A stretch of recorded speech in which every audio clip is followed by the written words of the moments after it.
Olá, gente!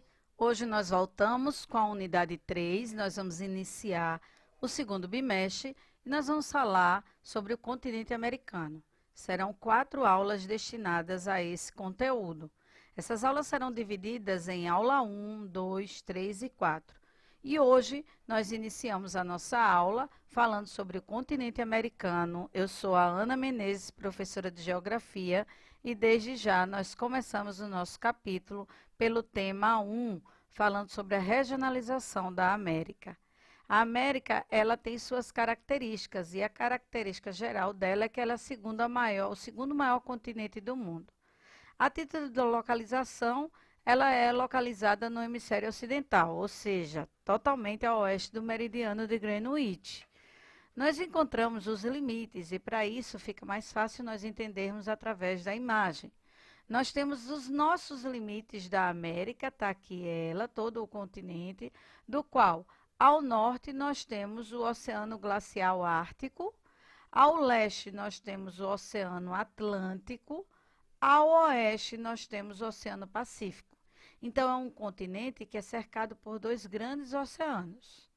Bom, ele é cortado por 4 paralelos. São eles: o Círculo Polar Ártico, o Trópico de Câncer, a linha do Equador, que divide o hemisfério em 2, hemisfério norte e hemisfério sul, ou melhor, divide o continente americano em 2, e nós temos o Trópico de Capricórnio. Esses são os paralelos que cortam o continente americano. Em relação aos povos e à colonização, nós tivemos antes a chegada dos europeus, esses povos começaram a ser exterminados. Nesses continentes existiam os maias, os astecas, os incas, e mais na América do Sul, os tupi-guaranis, os tapuias e os arauáques, esses últimos concentrados aqui, principalmente nas regiões amazônicas.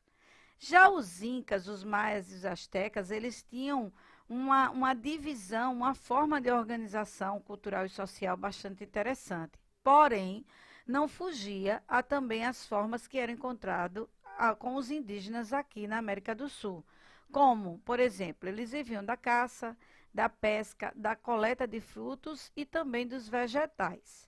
Foram grandes arquitetos, pois eles investiam muito ao seu modo naquela época na arquitetura, na construção de cidades em áreas de alto relevo. Então, nós temos imagens, claro, são encenações feitas mostrando como era a vida e como eram feitos os rituais religiosos desses povos, esses indígenas da América. As civilizações maias, incas e astecas, elas tinham complexa organização social. Então, a economia era baseada na agricultura, o que não fugia também à organização social dos indígenas da América do Sul.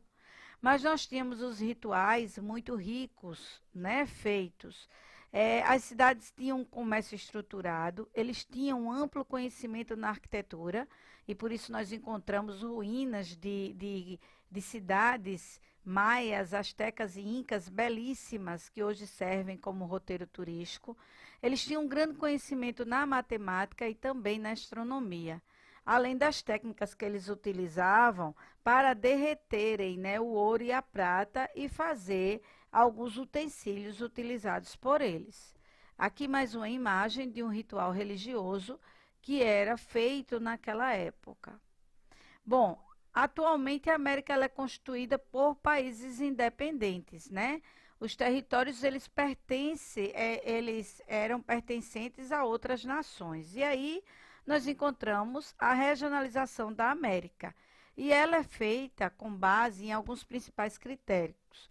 O primeiro critério que nós vamos ver é o critério geográfico, a parte da localização das terras no continente, a nível de mundo, né? Estamos tratando de um continente bastante e muito bem localizado. O outro critério é o histórico, cultural e socioeconômico. Esse deu origem à colonização nesses países. Sendo assim, nós vamos iniciar pelo critério geográfico.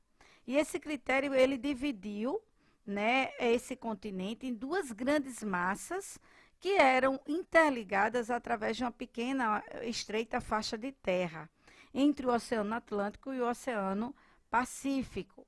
Para que nós possamos entender, eu estou me referindo a essa estreita faixa de terra aqui, que compõe a América Central. Então, nós temos a América do Norte, que na sua composição territorial abrange 55% do total do continente americano e ela está totalmente localizada no hemisfério norte.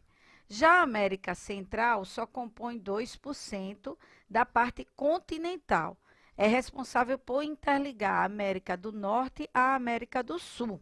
Nós temos também a América Insular, que é um conjunto de ilhas localizadas no Atlântico, né? As ilhas do Caribe. Já a América do Sul, ela corresponde a 43% do continente e pode ser cortada pelo paralelo, que é a linha do Equador, que divide essa parte da América do Sul em hemisfério norte e hemisfério sul. Falando em cada uma delas, parte por parte. A América do Norte ela é composta por 3 países que, como eu falei, insere 55% do território do continente. Então, esses 3 países contam também com uma possessão que não pertence à América do Norte, e sim à Dinamarca, que é essa parte aqui da Groenlândia. Apesar de estar bem próximo ao Canadá, pertence a um país da Europa e não faz parte da América do Norte. Já a América Central, nós temos apenas 2% do continente, só que ela é constituída de 2 maneiras, a parte continental e a parte insular. A parte continental, nós encontramos esta área aqui que interliga a América do Norte e a América do Sul. Esta parte mais estreita, que está entre o Atlântico e o Pacífico, nós chamamos de istmo. E ela liga as 2 Américas, as 2 grandes Américas, né? A América Insular é onde está localizado o conjunto de ilhas que nós conhecemos como Caribe. Toda essa área aqui dessas ilhas fazem parte da América Insular, né? Fazendo assim parte da América Central. Então, é considerado também a América Central, esta outra parte, a parte insular da América Central. Já a América do Sul, ela é composta por 12 países, incluindo o Brasil. Corresponde a 43% do continente, é cortada pela linha do Equador, onde divide essa América em 2, no hemisfério norte e hemisfério sul, como já foi dito. Conta com um departamento ultramarino, que é a Guiana Francesa, onde quem administra é a França. Em relação aos outros critérios, a questão do critério histórico, cultural e socioeconômico. Bom, aí a divisão da América já modifica. A América passa a se tornar uma América dividida entre a América anglo-saxônica e a América Latina. Então, a partir do século XVI, houve uma miscigenação, uma mistura da população nativa do continente americano com os europeus e os africanos. E aí, o que nós encontramos assim? Tanto de norte a sul, nós tivemos essa miscigenação, foram constituindo diversas etnias, diversas sociedades, com vários costumes e próprias identidades, né? Identidades próprias. E aí, essa regionalização formou 2 grupos, né? Pela origem dos colonizadores, pela cultura que foi trazida e pelo desenvolvimento econômico que esses colonizadores inseriram nessas regiões. Então, ficou dividida como América Latina, do México até o extremo sul da América do Sul, e América anglo-saxônica, Estados Unidos e Canadá. Sendo assim, nós temos os aspectos culturais, históricos, socioeconômicos, né, e linguísticos como base para essa divisão. Já a América Latina, como é dita, percebam que nós temos nela o México, que dividindo geograficamente faz parte da América do Norte, mas não é o caso dessa divisão. Nós temos a América Central, que também faz parte da América Latina. Sendo assim, nós temos agrupados a sociedade com língua de origem latim. Nós encontramos, ao longo do tempo, uma religião que persiste até hoje como a religião católica. As condições socioeconômicas da população da América Latina é bem similar uma com as outras. Os países, eles vêm lutando economicamente, hoje são considerados países em desenvolvimento, onde nós temos grandes empresas consideradas commodities, né, que tanto exportam como importam produtos de outros países e investem em tecnologia. Então, tornando todos esses países também, tanto importadores como exportadores, com exceção de alguns países da América Central, cujo solo não é tão fértil, cuja agricultura é mais limitada. E aí nós temos essa língua que vem, se origina do latim, do português, né, do espanhol, principalmente nessas áreas, pois os espanhóis colonizaram parte desse continente. Bom, outra coisa é as ilhas do Caribe. Então, a Jamaica é um país que fala o inglês, o Suriname, ele fala o holandês.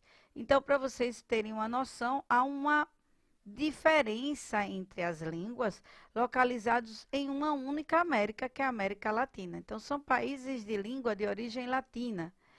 Os integrantes pertencem a esses países que são chamados países em desenvolvimento, tá? Já a economia, como ela é muito diferenciada, muito diversificada, temos Brasil, Argentina e México que lideram a economia dessa América.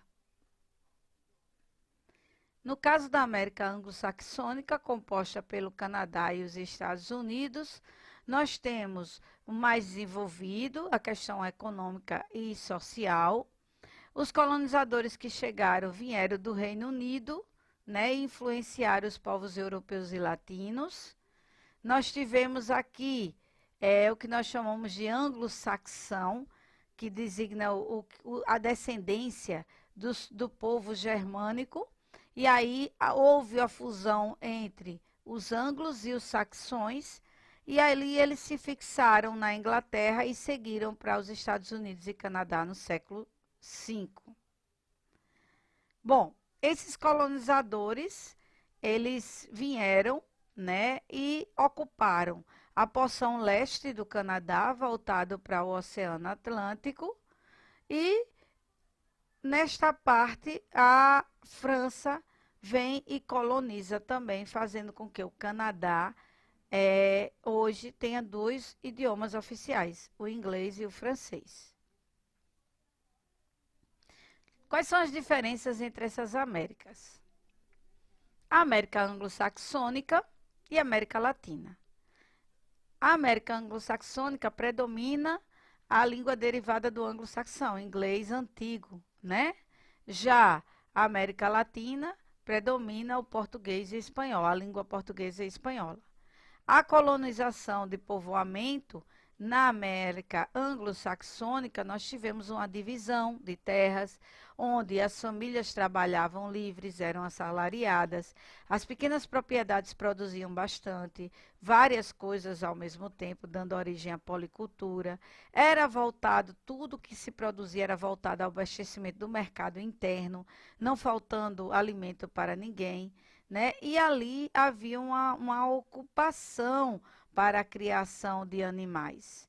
Já a América Latina, nós tivemos uma colonização de exploração. Enquanto na América anglo-saxônica nós tivemos a colonização de povoamento, na América Latina a gente tem a colonização de exploração. Então nós temos aqui o trabalho marcado pelo trabalho escravo indígena e negro. Grandes propriedades são os latifúndios, concentrados na mão de poucas pessoas. No caso do Brasil, a origem se tem desde a capitania hereditária. Voltado também ao mercado externo, tudo que se produz sempre foi voltado à exportação, voltado a levar para os outros países, desde o momento em que o Brasil, por exemplo, foi descoberto, assim como o outro lado da América, voltado ao Pacífico, tudo ia para a Europa, Espanha e Portugal. E, além da exploração, uma degradação dos recursos naturais, né? Desde o pau-brasil, começou a ser tirado na Mata Atlântica até as florestas, como a floresta amazônica, e a exploração de minérios em toda a América do Sul. Sendo assim, a gente tem uma grande diferença na questão econômica e de povoamento entre as duas Américas, a América anglo-saxônica e a América Latina. Bem, esta aula do tema 1, ficamos por aqui. Vamos seguir agora para a aula 2. Aguardem a aula 2 e bom proveito. Um grande abraço e mais uma vez nesse período eu digo, fiquem em casa. É muito bom para você e para as pessoas que vocês amam.